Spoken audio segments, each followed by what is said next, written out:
2020 was an interesting year, is a phrase echoed by many over the last several months. The year was used as an adjective to describe how bad something was. That's so 2020. It's 2020. What did you expect? What else will go wrong? These statements activate me in ways that are different from my peers. When I think of the year 2020, I think of the inequities highlighted by the interconnectedness of education and technology globally. Families across the globe endured a second affliction, sometimes called the digital divide.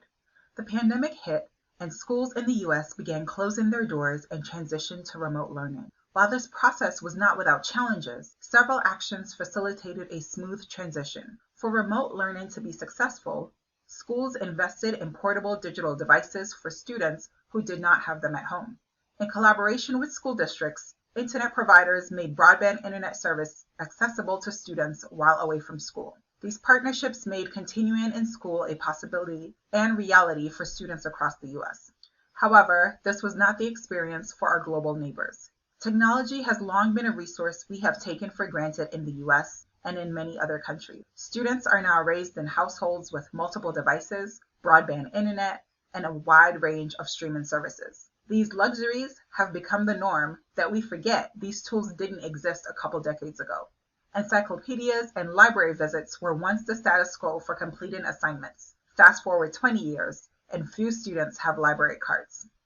While we remain interconnected during the pandemic in the US, the lack of technological tools created a shift in deep isolation worldwide. Many did not have the privilege to work from home, as their industries did not allow for remote work. Farmers who rely on selling their goods in the market cannot provide for their families in a remote world. This lack of infrastructure and resources isn't unique to countries outside the US. Families and students from historically minoritized communities have long endured without these resources. Schools, libraries, and community centers have served as places of connection to a world outside their immediate neighborhoods. I remember the difficulty of having internet access while living abroad before the COVID-19 pandemic.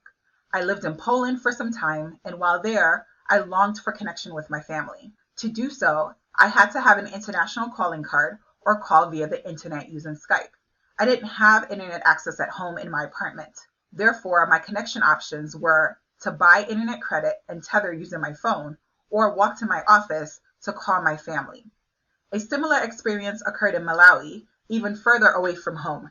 Tools such as WhatsApp, Viber, and FaceTime were helpful, but costly as it required substantial amounts of credit to pay for the required data.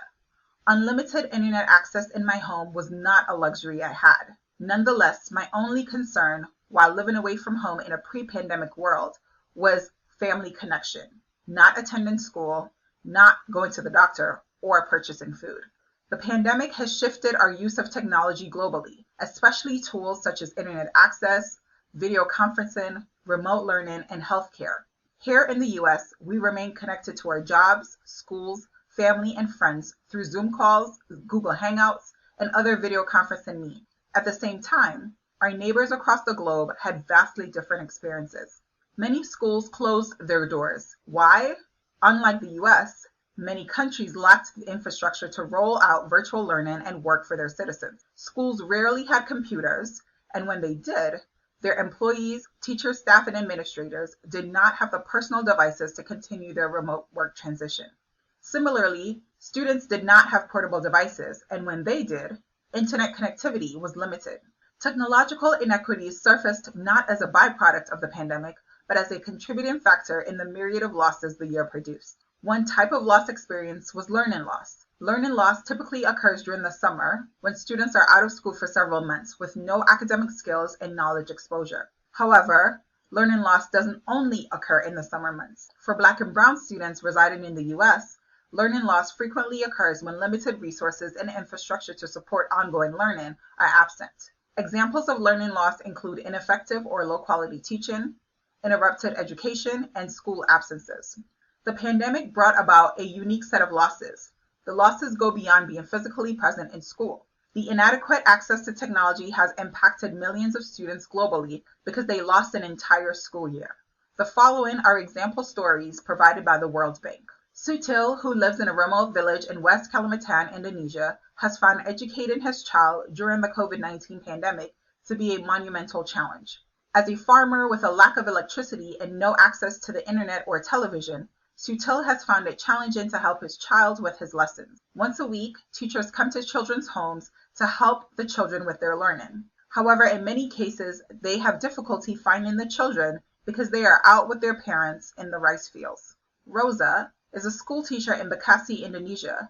Her daughter attends a private school and is accessing online learning several hours a day, but she finds that juggling her job with family responsibilities and poor internet connectivity make teaching and learning so much more challenging during the COVID-19 pandemic. The pandemic also required me to shift my scholarly work.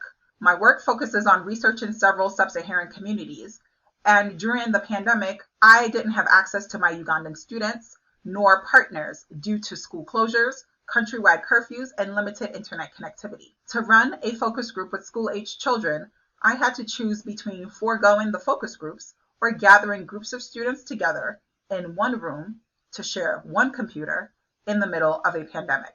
Limited technological resources meant placing students at risk of infection or losing an entire year of research.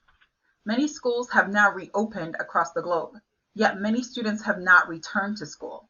UNESCO, a division of the United Nations, estimates that 11 million girls won't return to school post-COVID. For several of them, like Sutil's daughter, the time off from school meant they needed to work in the fields or get jobs to support their family. This risk is magnified for girls, who are more likely to drop out of school and are more vulnerable to violence, child marriage, and adolescent fertility. It is unclear what the effects of this lost year of education will be, yet we can surmise that it will impact millions of families, and the learning loss is one we will be dealing with for some time to come. The pandemic has shown all citizens of the world that we are connected. It has also shown us that we must work together to ensure those systems that support our ability to remain interconnected and interdependent are available. Once seen as a luxury of innovation, an excellent tool for interconnectedness, technology is becoming a development metric for many countries. The pandemic has taught us that we can no longer operate the way we once did. We need to find ways to bridge in some places and shore up in others the technological divide of our global neighbor. Tomorrow's leaders depend on all of us to ensure that they can redeem the lost year.